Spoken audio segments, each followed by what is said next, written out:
Hello, hello, hello. I hope you can hear me. Hope you can see me.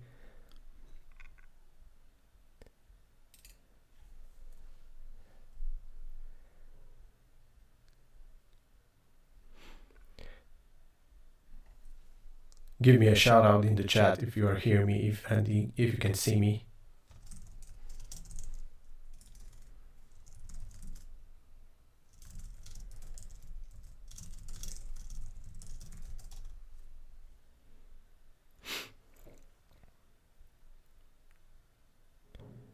Some of you may be surprised by the language. I will explain in a moment why I changed from Polish to English.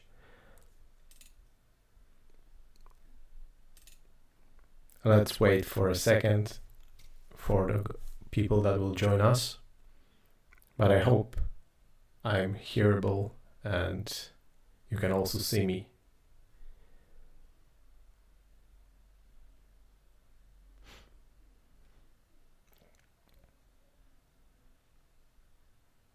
Hi, Andre.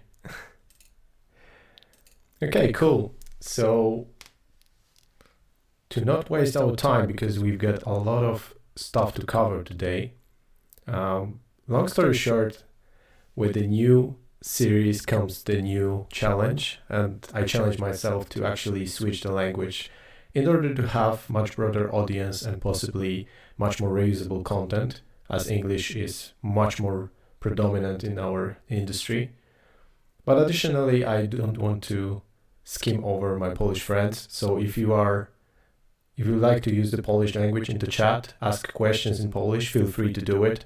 I will just translate them for the record.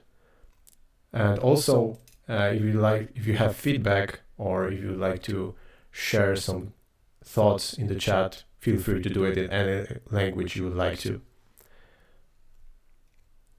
Speaking about new series, I would like to talk today about AWS Messaging Services. I would like to start from Amazon SNS.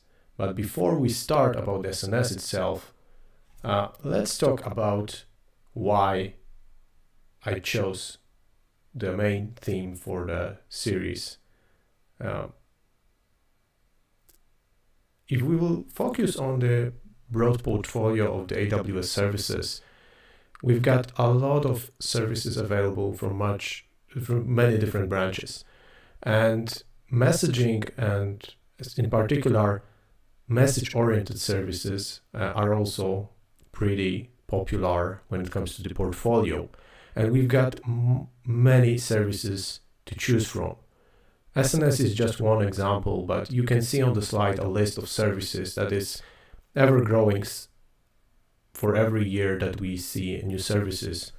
And even last year, we observed that there are 2 new services which are not available previously, like EventBridge or Managed Service for Kafka.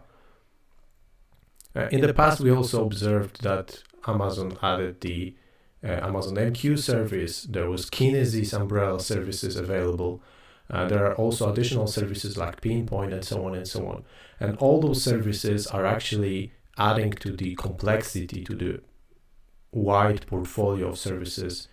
And we have a lot of issues when it comes to the choosing the right service for the right job. My goal for this series is to provide a guideline which service can be used for which messaging scenario, which messaging use case. Outside of the explanation and guidelines, I would like to do it in a live streaming format, so I count on your active participation. That's why I choose live streams on YouTube, because I think that we can have here a much broader audience, even broader than on Twitch. That was previously used. I also really like live streaming because in the chat there's always something going on, and sometimes even your discussions are much more valuable than just the content itself. So I really like having you on the chat. So feel free to discuss in any language you want. Outside of that, all those topics may see like a starting point for the AWS services, but my goal is to explain and present each service in a deep dive manner. So I would like to focus not only about starting from the ground up and from the zero, but also on lesser known features and lesser known use cases for a given service, and also lesser known services, because many of those services from the previous slide were not particularly popular. SNS and SQS may be a different story, but I see that not so many people, for example, uses IoT message broker or, for example, Pinpoint. So I would like to focus on those services that are under the umbrella of messaging services, and each of those services will be covered in a deep dive fashion. It doesn't mean that you have to know everything about this service, at least basics about this service. I would like to do it in a way that we will start from the zero and we'll end up with a very good overview about available features. My goal will be also to highlight the proper use cases and differences between those services. As I said at the beginning, AWS portfolio is overwhelming, and that's not a different story when it comes to the messaging services. As I said, we've got a lot of them, and proper usage may determine success of your project, success, cost effectiveness, and so on and so on. All those elements can influence how you use the cloud, and I would like to, my internal mission is to show how to use the cloud in the most effective way. So I will focus on highlighting the proper use cases and also guidelines, how to choose between those various services properly. And outside of that, my challenge is to teach about things that you may didn't heard of or didn't know about regarding that service. So for more popular services like SNS and SQS, that will be a tough job to do, but I think I've got some cards in my sleeve as well here. I strongly believe that I have some things that you haven't heard of, even when it comes to this so popular service like SNS. So, are you ready for an SNS? Give me some love in the chat. When it comes to the tagline for SNS, you can explain it as a highly scalable, fully managed PubSub service. And that's a mouthful, the explanation, what it can be, but let's unwind it. SNS is basically an acronym which stands for Simple Notification Service. And when it comes to the Simple Notification Service, we already know that probably we'll, surprise, surprise, deal with some notifications. Additionally, what does it mean to have a PubSub? PubSub is a shortcut from publish subscribe pattern, and I will explain it in details in a moment. But more or less is basically a service for providing a messaging between various services in a push-oriented manner. And that's a very important thing to focus on that capability about push.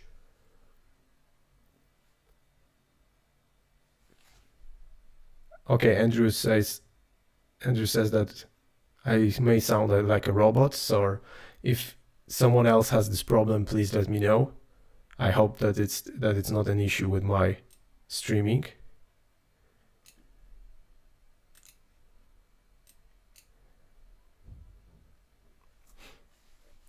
If someone has an issue with understanding me or with the voice, please let me know.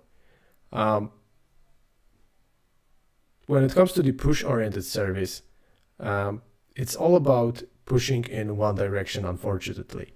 So you may say that it's already a limiting factor for us, but not exactly. And there's a few use cases where this one direction has a lot of valuable elements.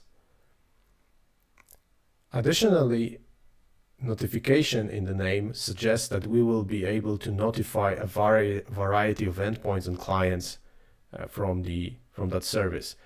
And that reminds and resembles the event-driven architectures, which directly translates into stuff like serverless microservices, in general distributed systems. Additionally, this service is famous from its high reliability. And by high reliability and scalability, I mean that you can literally scale to any volume of messages to any number of recipients across multiple protocols. We'll talk and discuss those multiple protocols in details in a moment, but in general, those any volume of messages and any number of recipients can be really huge numbers, and many of the use cases and also companies that use SNS confirms that statement. In the bottom left on the slide, you can see the logo of the service, and you can also see that it suggests that we are publishing from one entity to multiple entities, from one publisher to multiple subscribers. And there's also a funnel in between that suggests that we've got the filtering capabilities. And many people doesn't know about that, but SNS have interesting filtering capabilities available as well. We will talk about it in detail in a moment. So summarizing the 101 about SNS, the basic assumption is that we've got a fully managed service for publish-subscribe messaging pattern that supports high throughput and high scalability. Okay, so let's talk what we will discuss today. First things first, I would like to split the content into three parts: architecture. There is also a part about advanced features. I should call it as a lesser known features, more or less, but they called advanced in the sense that they are explained as an advanced in the SNS documentation. But there's also third part about patterns, and if we will have some time, I will show you some of those elements in practice. Let's talk about architecture first. We will talk about what is the PubSub, then I will explain all the definitions that are necessary for SNS. I will explain the subscription types, and also what are the use cases, who uses that service in general. Then I will talk about reliability, scalability, filtering, and also security. Last but not least, I would like to present two topics that are very important when it comes to patterns and best practices. Short disclaimer before we dive in. SNS is not open source technology, and documentation on the AWS side covers most of that stuff, and technical aspects that are the technical documentation is pretty good. However, if we are talking about internals and architecture, we base on either the official re:Invent talks or any talks that are done by the people that are working actively on that service internally, or we a little bit speculating or doing educate guesses about what it can be underneath. So please bear in mind that if we will talk about internals here, we may enter a gray area, but I will mark it and properly warn you before that. So let's talk about architecture first. What is a PubSub? PubSub is basically a short version for a publish-subscribe pattern. It's a messaging pattern, as I said, for decoupling publishers, originator of the messages, and from the consumers, which are called subscribers. And we are removing the direct line of communication between those both parties. Subscribers express an interest in one or more classes of messages, and they receive those messages without knowledge of which publishers, if any, they are available for that. Publish subscribe is also a sibling of the message queue paradigm, so it's basically a parallel thing, and it's typically one part of the larger message-oriented middleware systems. If you are familiar with stuff like enterprise service buses, MOMs, you probably know what I'm talking about. It's all about those enterprise-like architectures. But in the short, we are basically decoupling publishers, so creators of the messages, with parties that will consume those messages. They are called here subscribers. We are decoupling them via some entity put in the middle. This is how it looks like on the diagram. On the left side, we've got the publisher, as I said, the entity responsible for publishing and creating those messages. Then we've got the decoupling barrier, which is in this case an SNS topic. And all those interested parties that would like to consume those messages are subscribing to that topic. You can see a little bit a preview what subscription types are available here for SNS, but that's not all subscriptions. We will talk about this later as well. So that is how it looks like when it comes to decoupling and this barrier in the middle when it is called SNS topic.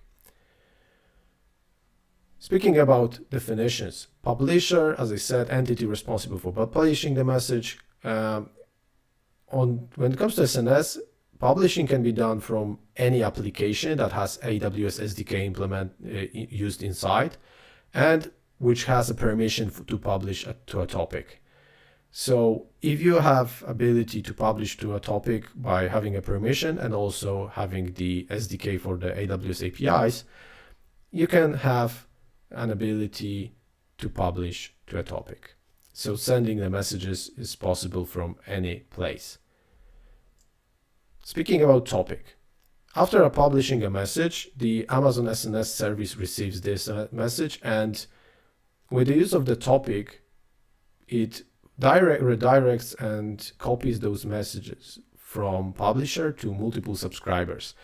Topic may represent a relationship one-to-many, but you can publish from multiple publishers to multiple subscribers as well. And with the filtering capabilities, you've got pretty much a very simplistic but still ability to route those messages to a proper subscriber. So this statement about representation one-to-many, which is sometimes present in the documentation, is true, but it does not reflect the full story. In most cases, you've got one publisher and multiple subscribers, but you can have something different as well. Topic is basically an entry point, and it connects the publishing parties and subscribing parties. It has also attributes that you can assign to configure additional stuff, like, for example, parameters related to a particular protocol, or parameters related with the encryption.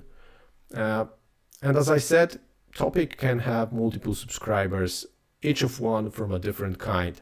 So we are not obligated to have a topic that has only AWS Lambda subscriptions or only email subscriptions. We can differentiate and have different kinds of subscriptions associated with one topic. When it comes to defaults, as far as I remember, you can have 2,000 subscribers for a single topic, which is pretty impressive, but still not enough in many use cases. But that's the soft limit. You can raise this up to the points that are hard to imagine, like millions, tens of millions, and so on. The only thing you should do is to reach out to the support in order to raise that limit. Another party that is very important is the subscriber.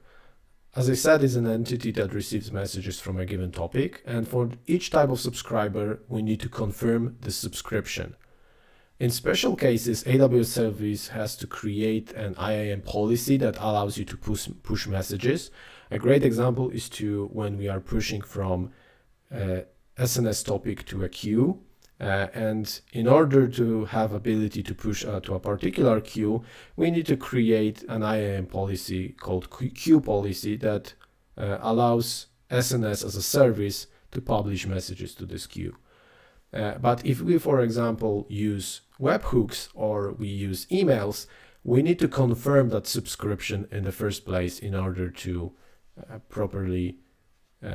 in order to receive those messages later on from that given topic.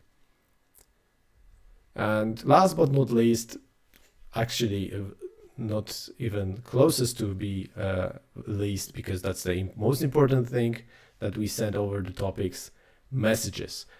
It's basically a payload that we are sending from one party to another via the topic. And here's the first resemblance of the pricing model. Maximum size of a message is 256 kilobytes, and that's a hard limit. You cannot go beyond that. Each message is divided into chunks per 64 kilobytes, and such chunk is called a request. So it means that a full message, 256 kilobytes, it's split into the 4 requests, and you are paying for those 4 requests, even if you are sending a one message. As I said, a one request is the smallest payable element. So we have here definitely a pay-as-you-go pricing model. So you are able to pay only for what you use. And speaking about those 4 requests, if we will focus on 4 requests that are done to the HTTP webhook in the US East 1 regions or North Virginia, you will basically pay for those 4 requests 2.4 microdollar, which is a pretty small amount of money. But if you multiply that per million, you are paying $0.50 for every million messages. Additionally, each message can have attributes, and that's a very important thing because based on those attributes, we can enable much more use cases and features that are built on top of that. We can have up to 10 attributes per message, and each attribute consists from name, type, and value. We've got various types like binaries, strings, string arrays, and so on and so on. The most important thing here is that all those attributes are adding up to the 256 kilobyte limit. So if you would like to store multiple attributes and you would like to avoid a situation when your message is overblown, you need to be careful when it comes to adding those attributes. However, up to the 10 per message, you should have a substantial amount of data stored in those attributes in order to hit the hard limit for the message size. And those attributes are pretty important, as I said, for advanced features, which we will talk about in a moment. When it comes to subscription types, we can separate two different kinds. One is a user-centric subscription, which is basically something that faces in the first place a user, like mobile push notifications, and we support Android, Apple, Windows phones, Baidu, and Windows notifications. So if you have access to those notification servers like APN or something similar, you can leverage those credentials and push those notifications to your devices, to the application users. Second user-centric subscription type is SMS, and SMS has separate gotchas when it comes to the delivery, and it's a little bit irregular when it comes to how SMSs and emails and mobile push notifications are handled. But long story short, SMSs have quotas which are not available everywhere, and I would like to refer you and direct you to the documentation. I have a small story regarding that. So we faced that SMS quotas in a sense that when you are using Cognito, it internally uses SMSs for sending authentication codes. And if you are migrating Cognito from one region to another and you will not raise the limits for SMSs, you will face a situation that your SMS quota will be exceeded pretty soon, especially for substantial applications. and that is pretty easy to forget about it, especially that it's not totally related with Cognito, but with SNS itself. So bear in mind that those SMSs, in many cases when you are having SMSs for other services, you are relying on Amazon SNS. And last but not least, when it comes to user-centric subscription types, there are emails. Either emails which are text-based or emails JSON, when we are sending the JSON representation of the message. So it's called a raw message sent via email. Then we've got system-centric subscription types, and we've got their webhooks over HTTP and HTTPS, ability to push messages to a queue, SQS queue, and also AWS Lambda, which can actually trigger anything else. And here only the sky is the limit. Maybe not sky, but Lambda is the limit here. But more or less with the Lambda you can do almost everything.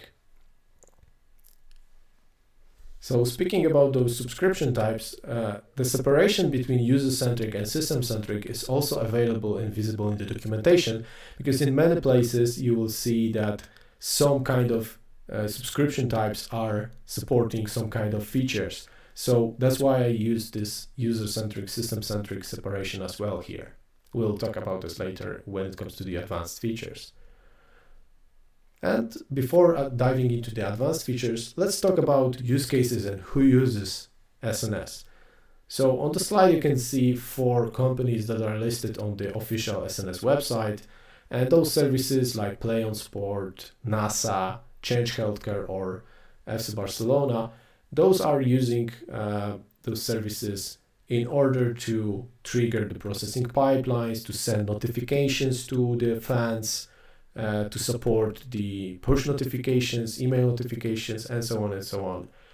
In many cases, they are also handling the transactions and doing this routing when it comes to message filtering. But also they can be used as event hubs inside the microservice architectures. Inside AWS, as I said, Amazon Cognito uses that service. Plenty of other services like CloudWatch also relies on SNS and integrates with SNS seamlessly. For example, the great example would be to have the CloudWatch alarms, and that's a very popular use case to have low latency alarms and notifications done with SNS. Additionally, inside Amazon, stuff like Audible, Amazon.com, and so on and so on. All those applications are also using SNS, either directly or via Amazon Pinpoint, which we will cover in one of the following live streams. So do you have any questions before we dive into the advanced features? Please let me know. And if something is wrong with the live stream, please let me know as well.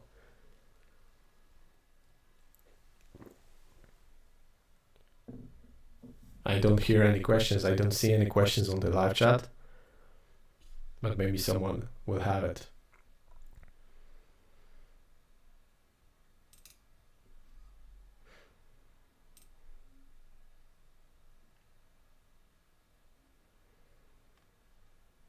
Okay, cool. So I don't think we've got a question so far so good. So let's go further. This slide is titled Advanced Features, but I should title it as a lesser known feature when it comes to SNS. And that has a very important justification. In the documentation, they are listed in the advanced use cases or in the advanced features section, but they are establishing and they are providing a very core elements of the platform, which are important, like for example, security. So I don't consider them as advanced, but more or less as a stuff that is important and should be also well described and well known. Let's start with the reliability, which is very important element when it comes to the notifications and SNS in particular. if we have notifications, we would like to have done them reliably. And if that reliability is lower than our expectations, that's definitely something that we would like to avoid. So when it comes to reliability, in the documentation, SNS defines a delivery policy for each delivery protocol. And delivery policy defines how in this particular case, we are retrying the messages when a server-side error occurs. And when the delivery policy is exhausted, Amazon SNS stops retrying the delivery and discards the message. That's a very important thing to remember, because in most cases, when you would like to have a reliable delivery, you would like to add something called a dead letter queue that should be attached to a subscription. And that's a very important part to remember. But keep in mind that if retries will fail, Amazon SNS discards the message. So here we've got another very important trait of this service, which is it is persistent up to the point of delivery policy and how the delivery policy is constructed. Additionally, with the exception of the webhooks, HTTP and HTTPS, you cannot change Amazon SNS defined delivery policies. So only for the webhooks we can define a custom delivery policy. And additionally, SNS applies jittering to delivery retries in order to randomize the times and retries. So speaking about retries, we've got 4-phase retry mechanism. First things first, we've got something called immediate retry, where there is no delay between intermediate attempts. Then we've got pre-backoff phase, when we can define also the retries that are split and separated by a constant time.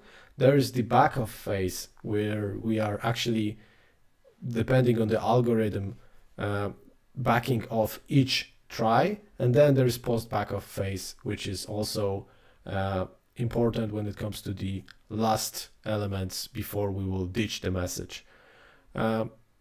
Let's talk about and present how those message delivery retries looks like. So for AWS Managed Endpoints documentation stance, which is, for example, SQS or AWS Lambda, that in the immediate retry, we are trying 3 times without delay. Then in the pre-backoff phase, we do 2 times and 1 second apart. In the backoff phase, we do 10 times with exponential backoff from 1 second to 20 seconds. Then post-backoff phase is 100,000 times, 20 seconds apart. In total, we've got 100,000 15 times over 23 days. So if we try to retry to Amazon SQS or Amazon Lambda, we may try and retry over 23 days. That's a very important thing to consider, especially if you are building something that it's not done on the Lambda side and you are implementing those backups and those retries on your own. Because for those 23 days, the message will be durably persisted on the Amazon SNS side, and Amazon SNS handles the retries for us. That's pretty awesome, I think. And that's actually the benefit of the fully managed service. For the customer managed endpoints like SMTP, so email, SMS, mobile push, we can do, in the immediate phase, we basically do 0 retries. Then in the pre-backoff, we do 2 times with 10 seconds apart. In the backoff, we again 10 times with exponential backoff from 10 seconds to 10 minutes. And then in the post-backoff phase, 38 times, 10 minutes apart. That gives a total of 50 attempts over 6 hours. That's also pretty awesome, especially if we would like to have a reliable delivery for the SMSs, for emails, and so on and so on. Speaking about custom delivery policy, you can define this custom JSON and apply it as a topic attribute, topic configuration, subscription configuration for the subscriptions that are HTTP or HTTPS based. And you can define all those minimum delay targets, number of retries, backup function, and throttling. You've got here also very important information that by default, this delivery policy instructs SNS to throttle deliveries no more than 10 per second, which is also pretty important if you would like to do it properly and do not overwhelm your service.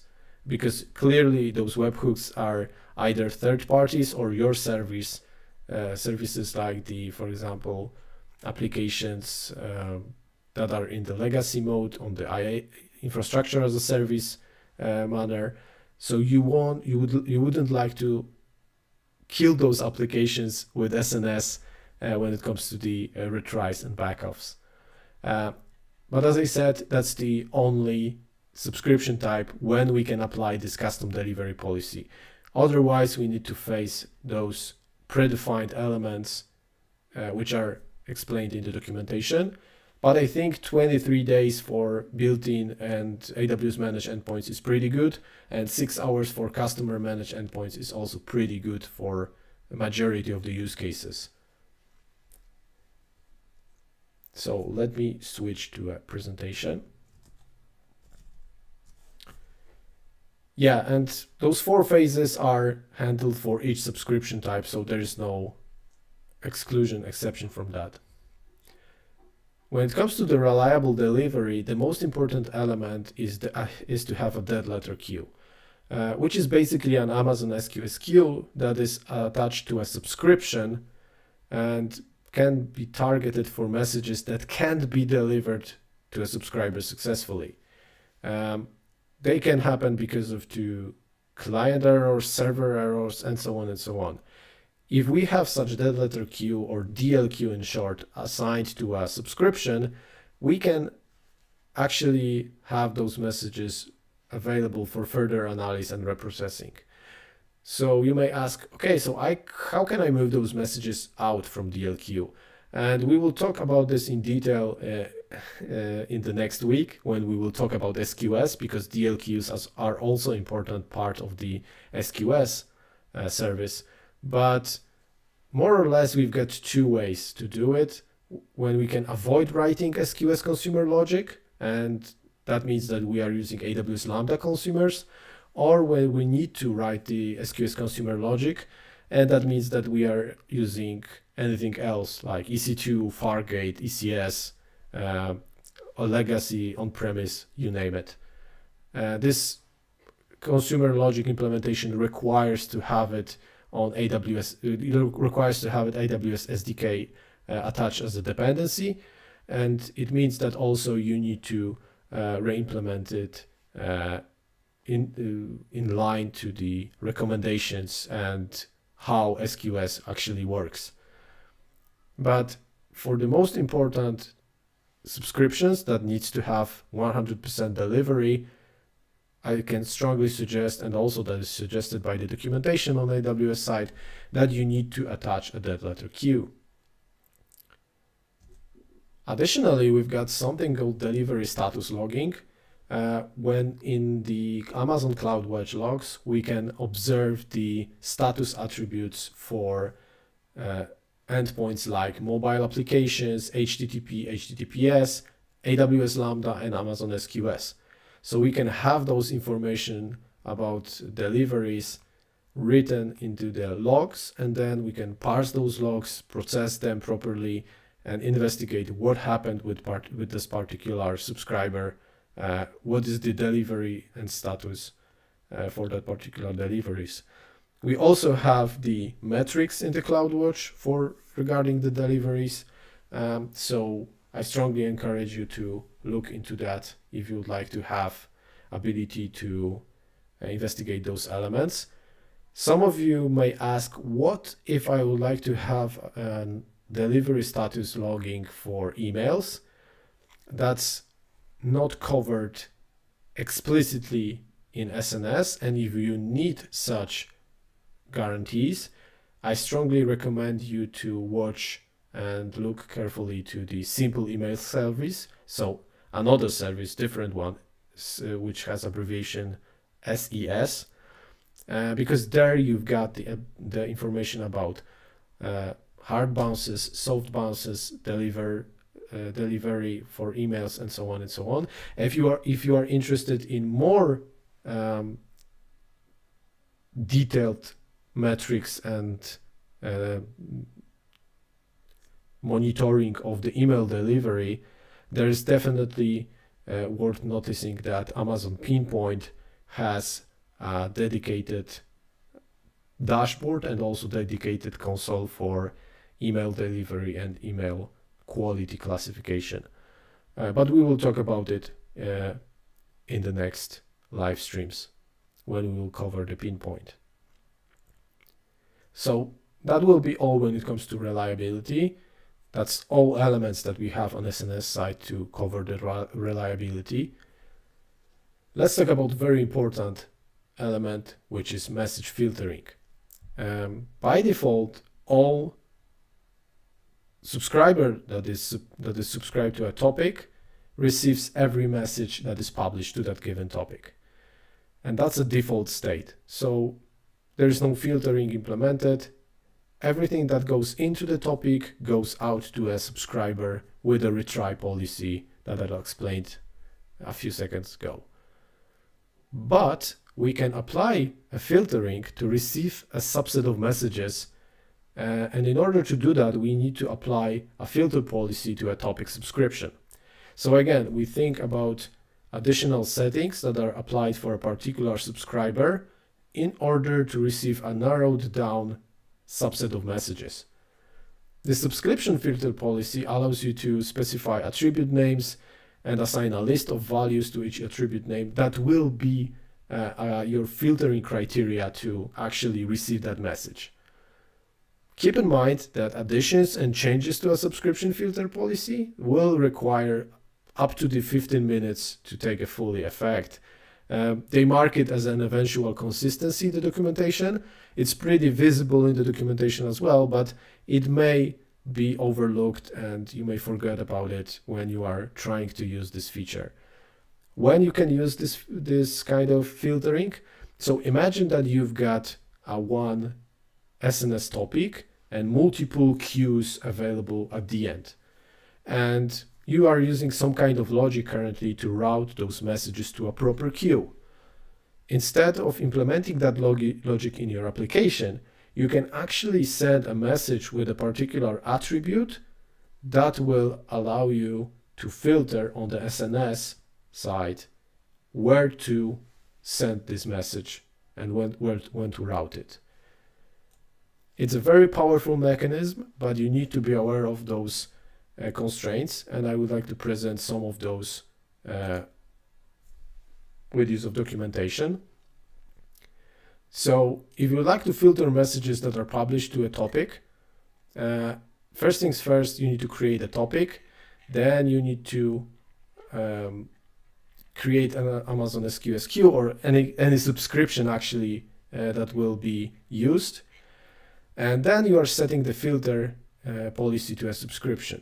This filter policy looks like a JSON, and you can clearly see here that you can list mandatory keys and optional keys, and you can combine ORs and ANDs.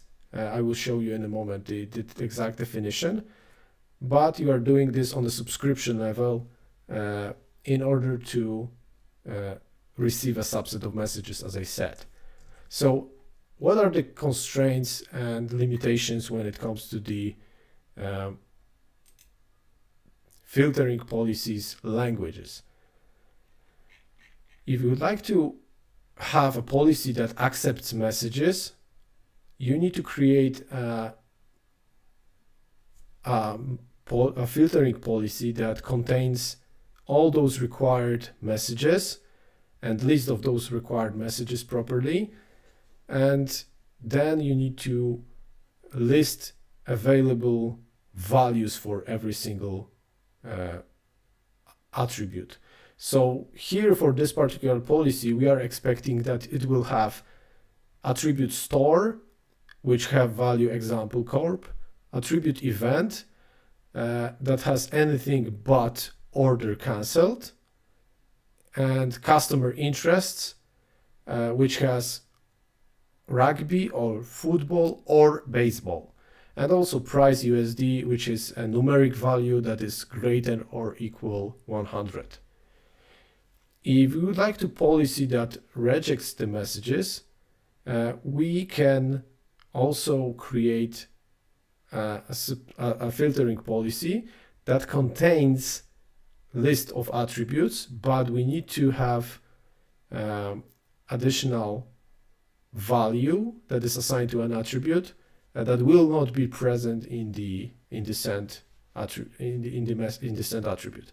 When we are trying to send a message that doesn't contain those, doesn't fulfill those validation and then filtering required filtering constraints, we will be receiving an error.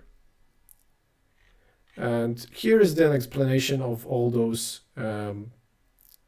nitty-gritty details of the filtering language. And here is also an information how to do an AND logic. As I said, it's basically AND logic can be done by listing multiple attribute names in a single policy, and OR logic can be done only on the multiple values on the attribute name level. So you can see that not all elements can be handled, not all filtering policies and filtering scenarios can be handled with this particular feature. But still, it's very interesting one to have and very interesting one to use. I strongly encourage you to read more about it if you are interested. If we will have some time, we will spend some of that doing the demo.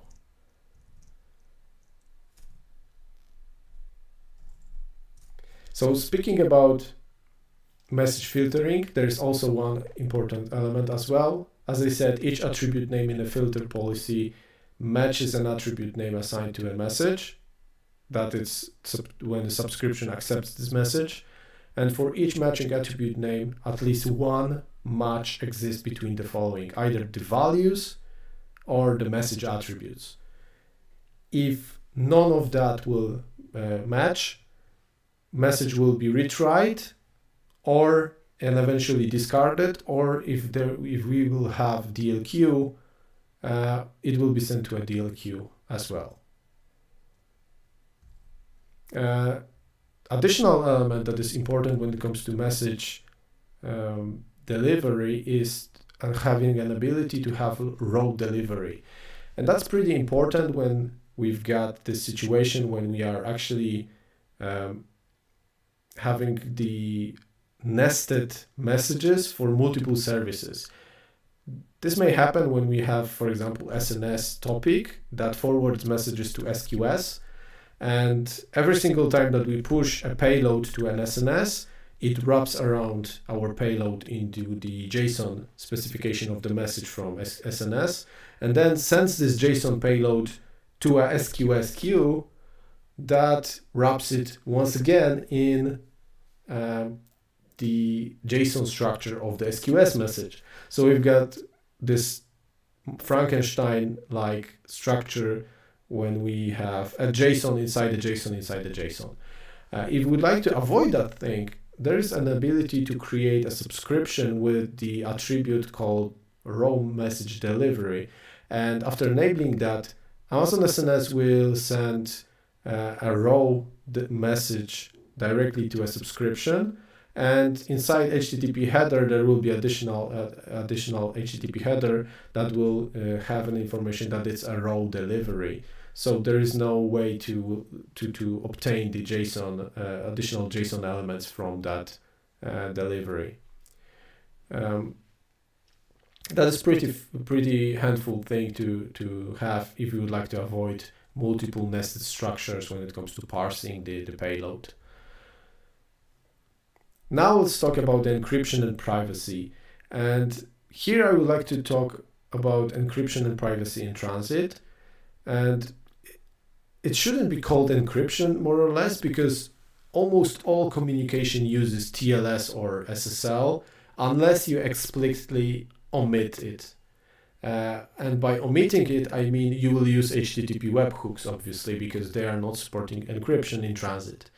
Otherwise, if you are communicating with SQS, with the AWS Lambda, you are using HTTPS webhooks, you are communicating to mobile push gateways, you are sending emails, and so on and so on. Every single thing uses encryption in transit with use of TLS SSL. Because we are using something called AWS Signature version 4, which also requires the TLS SSL, and it encrypts. It helps with providing a security in transit. However, if as a SNS is a public service, it means that in many cases when we are using that service from our applications, we may go not directly to that service, but we can go to the service via internet. And that's something that may violate the compliance rules in terms of privacy and networking scenarios for your company or for your domain, for example. If you are working in a regulated domains, you will rarely accept that thing. And it means that you need to use something called AWS Private Link, which is basically a VPC endpoint, called VPC interface endpoint in this case, which allows you to go directly from your VPC to AWS services, but without ability to use an internet route. So there is no need to actually go via internet. You will go via internal AWS networking infrastructure in order to access that service, even that you will use the same endpoints, and it doesn't require you to switch to a different endpoint anyway. So if you are working for a regulated environment or your VPC doesn't have, for example, a NAT gateway because you would like to spend less when it comes to the infrastructure, and that's a viable thing to do, please consider to have a private link, because that may be a much cheaper thing to do in general. So for both cost efficiency and also encryption and privacy in transit, please consider the AWS private link for SNS as well. SNS supports it without any problems. Speaking about encryption at rest, that's not a thing that was available from the beginning, but SNS as a service supports server-side encryption nowadays with help of AWS Key Management Service, so KMS. We are basically passing a customer managed key ARN, so identifier of that customer managed key, via the topic attribute, which is named KMS Master Key ID. And when we enable that encryption, you need to remember that any message that is sent after the encryption of a topic is enabled will be, we are not encrypting backlog proactively when we enable the encryption. So only when the encryption is enabled and we send the message, then the message will be encrypted.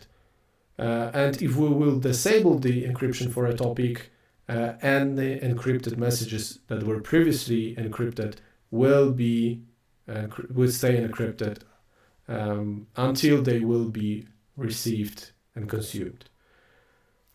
The most important thing to remember about server-side encryption is that SSE encrypts the body of the message, but it doesn't encrypt the topic metadata, message metadata like subject, message ID, timestamp, and message attributes, which is very important because in message attributes we use, for example, filtering.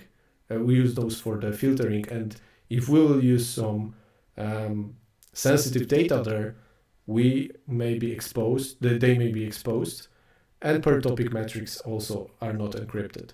So we are encrypting only the body, the payload of the message. Okay, so are there any questions regarding those advanced features so far?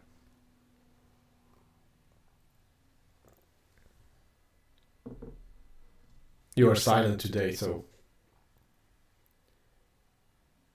if there are no questions, I will proceed with the patterns, and maybe at the end there will be some questions. So let's talk about the patterns, and the most important one is the fan-out scenario.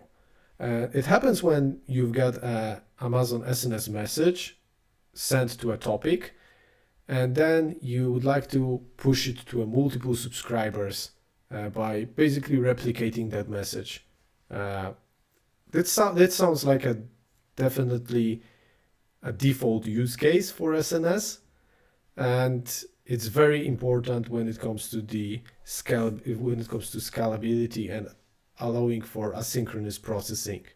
And having a fan out is also important from various perspectives. Like, for example, if you would like to scale out the Lambda execution and do it in parallel way, that's one of the best ways to do it in general. Additionally, if you would like to if you add the message filtering to this, that also adds another layer of powerful abilities. And Fanout is one of the most important scenarios. In the documentation, AWS also listed outside of the Fanout, which is here explained with the SQS and one SNS topic.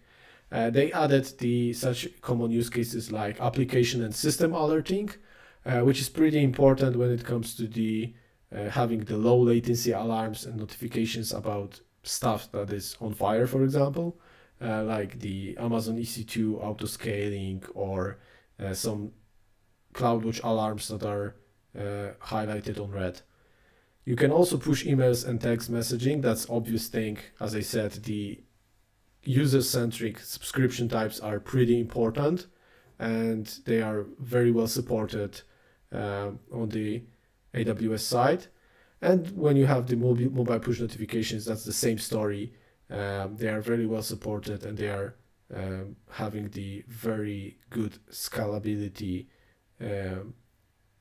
characteristics. And also there is this feature for having message durability, because when we push and publish the message, we store multiple copies of our messages to a disk, and before SNS confirms that it's received on the request, it stores that message into the isolated availability zones. So if there will be any availability zone failure, Amazon SNS remains operational and the durability of the messages will persist. So if, for example, if we will retry over those 23 days, we are perfectly safe that those messages will not be lost in the transmission. So that's the thing that is worth remembering regarding the common use cases and also the reliability when it comes to durability of SNS. Speaking about the fan out, that will be all. It sounds simple, but it's very powerful, especially if you think about it in a way that it allows you for a parallel asynchronous processing. But there is more important thing that is available as a pattern, which was released some time ago, AWS Event Fork Pipelines. It's basically a serverless design pattern that allows you to implement serverless applications and distribute them by the serverless application repositories in order to enrich your event-driven platforms. And all those applications are integrating via SNS topic. You can deploy those nested applications individually as your architecture requires, or you can actually use just a few of those, not all of those available patterns. Let's see how it looks like in the documentation.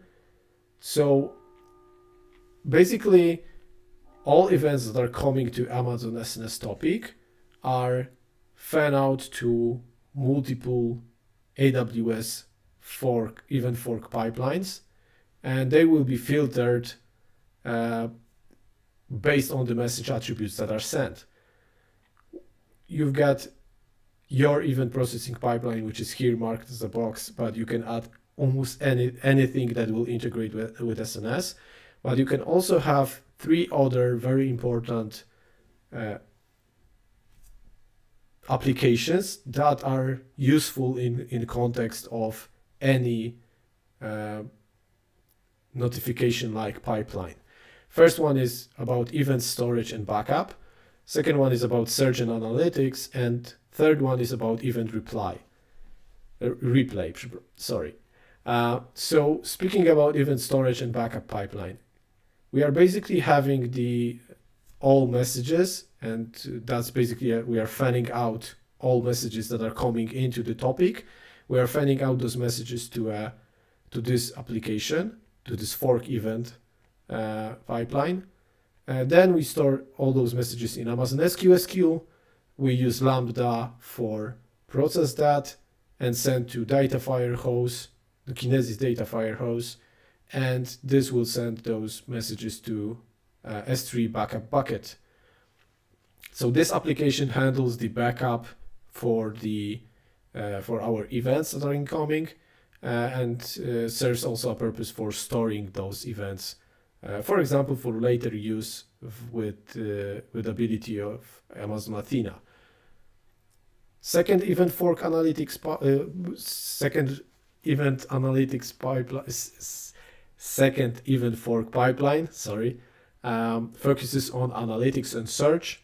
And again, we are fanning out all the events, and we send them to SQS queue again, to a Lambda, to a Kinesis data firehose.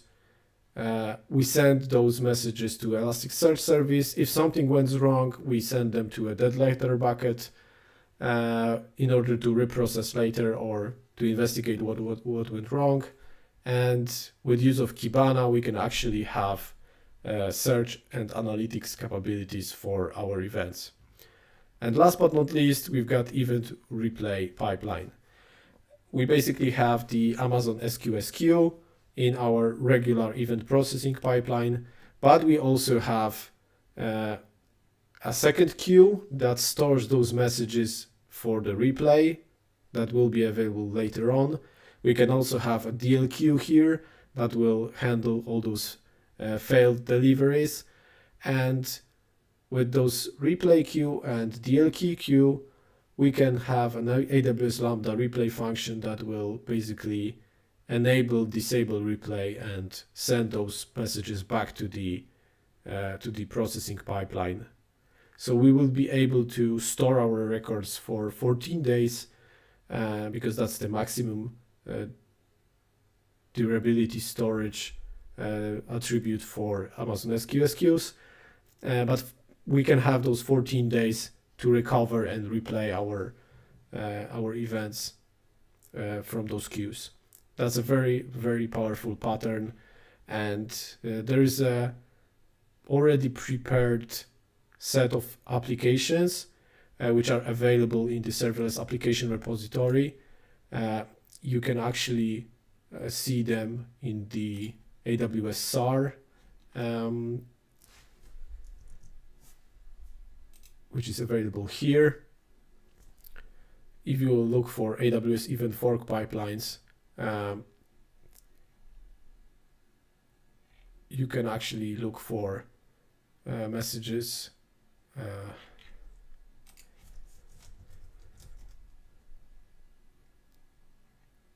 So for example, you've got the where'd it go?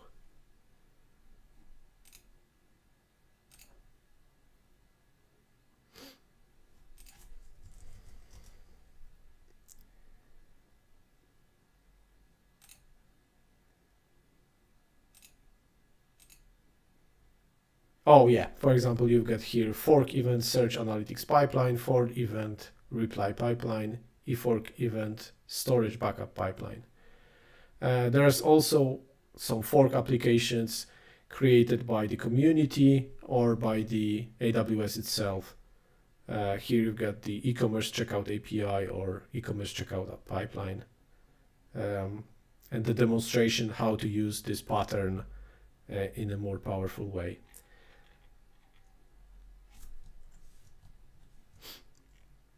Okay, so let's see how the practice looks like in the console. So let me switch to my console here. Speaking about the subscriptions and how it looks like, here's the dashboard for the SNS. Here's the landing page for the SNS. You've got all information that we talk about, including the use cases, related services, and so on and so on. We can create our topic from here, but also we can go to the dashboard or to the topics list and subscriptions that are available on the left pane. When it comes to topic creation, you can go and first things first, create a name for your topic, create a display name, which will be used with SMS subscriptions. And do not confuse that with the display name for emails. You can set this message that will be actually a name from where you send those emails that can be sent and configured as a topic attribute. You've got information about encryption here, so you can enable, disable it. If you will enable it, you need to provide a customer master key. You've got also access policy. Access policy allows you and defines who has access to your topic. By default, only the topic owner can publish or subscribe to the topic, but you can narrow down those permissions and create it for everyone, to any AWS accounts, to only requester with certain endpoints, and so on and so on. If you would like to have a custom retry policy for HTTP, HTTPS, you can define it here as well. And here you can configure the delivery status logging for all those protocols. And you can configure the sample success rate. So that's also an important thing, because if you will send a huge amount of messages, probably you don't want to log every single thing. So you would like to subsample of the successful messages in order to avoid that situation. If you will go with the success sample rate 0, you will basically receive only errors. Last but not least, you can apply tags, and if you will do it, you can also associate your costs properly in the Cost Explorer. So I will create a sample topic here, which will be named, which will have the same display name and name. After creating that topic, I can also configure a subscription in this panel. I will create a subscription, which will be an email subscription. And I would like to show you one gotcha regarding the email subscriptions. So I will use this account that I created to demonstrate you that subscription will be sending the confirmation message. Here you can also define the subscription filter policy. So this is the JSON editor for the filter policy that I explained you. And here's the redrive policy, which is called the redrive policy, is also called a dead letter queue. We will leave those two empty, and we'll create just the email subscription to show you how the subscription looks like. So first things first, if I will go to my topic, you can see that my subscription has a pending confirmation here. Status is also available, and that's the first gotcha. You cannot delete a pending confirmation subscription. You need to wait 3 days in order to expire. So if you would like to confirm this subscription, you need to go to your inbox and see that SNS sent an email with a link that allows me to confirm this subscription. I will open this link, I will copy this link and open in a new tab. It's a very long link with the token, with the topic ARN, and also information about the endpoint. If I will hit enter, I will receive a simple page that says you have subscribed to this email to this particular topic. If we will go to our SNS and refresh the page, we can see that the status for our topic is subscribed and confirmed. We can also test this already here from the GUI by publishing a message. Here we can enter the subject. Subject is optional because it won't be used in some subscriptions. For emails it matters. So I will send this proper subject, hello from AWS Maniac livestream. Here's information about time to live, which applies only to the mobile application endpoints, how long those push notifications should live and should be retried. And we can either provide the message body here, or we can apply here message attributes. So I will send a message body which will be hello world, and then I will send an attribute which is type string, name, message type, and value hello. When I will hit publish message, I should receive an additional email that will be formatted as I wanted. And you can clearly see that here's the payload, here's the subject. I do not received, at least not here, I didn't receive any information about the message attributes. Even if I will look into the original, I will probably not see anything. Yeah, there is no message type attribute. So you can see that those message attributes are not passed further when it comes to the email subscriptions. There is one important gotcha as well here. This link allows me to unsubscribe from the topic. And there's a difference between authenticated subscriptions and unauthenticated subscriptions. The difference is pretty important because now if I will copy this link and open even the incognito browser tab and try to unsubscribe from that stream, from that topic, I will be allowed to do that. So anyone that has ability to click that link will be able to unsubscribe you from the topic, which is a bummer because in many cases you don't have to even click this because, for example, spam filters are automatically unsubscribing you from that lists, and they are doing this in the background. So if you would like to have an authenticated subscription, you need to do the subscription confirmation process a little bit differently. And I will show you in a moment how to do it. So right now, if I will refresh, first things first, I will receive an unsubscribe confirmation from AWS. That's the one thing. But also, if I will refresh this page, which contains the topic, I will see that my subscription is deleted. So I can remove this subscription here, and also I will receive the information that you cannot delete this subscription because it has invalid parameter when it comes to the ARN, because they already deleted the ID. So you need to wait until those deleted subscriptions will expire as well, like with the pending confirmation. But if I would like to create an authenticated subscription that will have links that are not available for everyone, I can do it a little bit differently. Here I will choose again the email. I will use the endpoint as previously, but I will add information that it's a different subscription by using this Gmail trick with the plus. anybody can use that. So you are using your email and you are using plus, and after plus you can enter anything and it will be forwarded to your original Gmail account.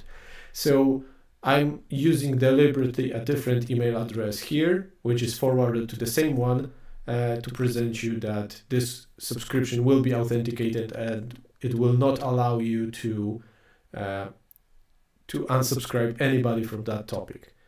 If I will create a subscription, I will once again receive an email with the confirmation. So here you see that the 2 is different with the plus authentication. Content is similar, so Gmail already wrapped this content for me, but I need to copy again the link for the subscription confirmation, and then I will go to my unconfirmed subscription and click the confirm subscription button and enter the URL.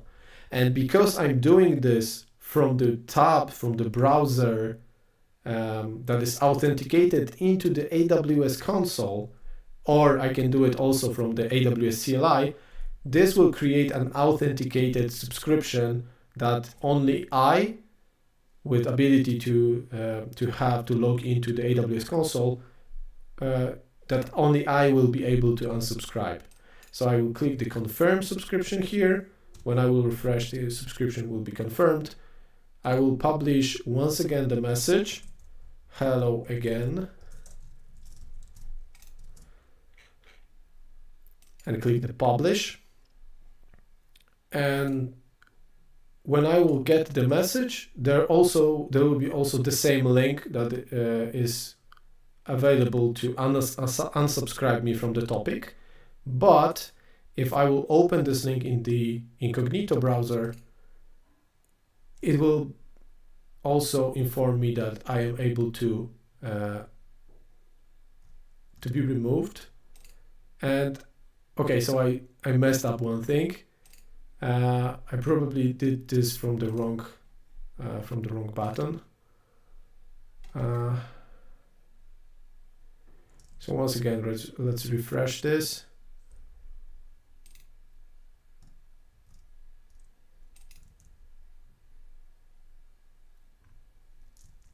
Yeah, so I received the information about subscription unsubscribed, but my subscriptions is still available here with an ID and will be available for further publishing. So only I will be able to unsubscribe from that topic. Hello once again. And hello once again, publish message. And hopefully I will see another message. So only I am available to unsubscribe from that topic, and I am still subscribed, even though I clicked the link, even though the spam filter could click this link for me, and so on and so on. So that's a very important thing to distinguish authenticated and unauthenticated subscription, especially for the email deliveries, because that affects email deliveries.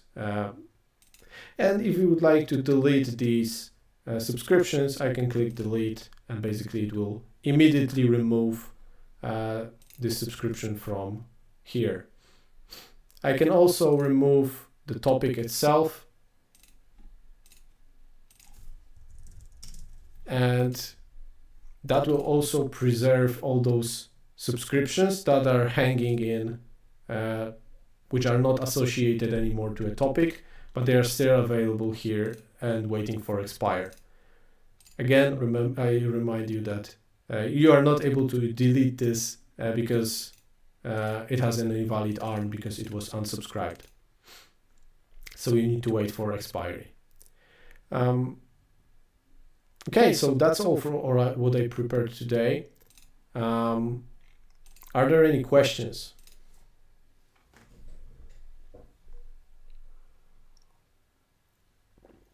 Do you have any? Do you have any objections? Do you like English language instead of Polish?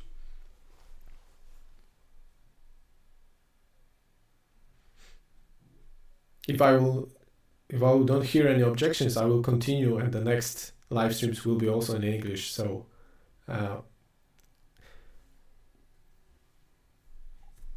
Unless there are no objections, I will briefly tell you what I will present in the next week. I will try more or less to go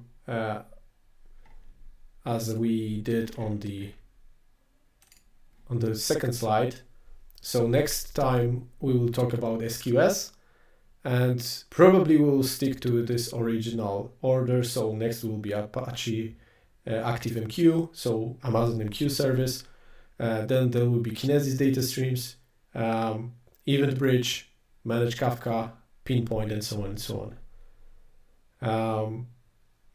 So more or less, that's all what I have. I hope that you learned something, and I see that Flashpoint and Andrew mentioned that was a great lesson. Thank you very much. So yeah, unless there are no any other questions, I will end up here and see you in the next week. Cheers.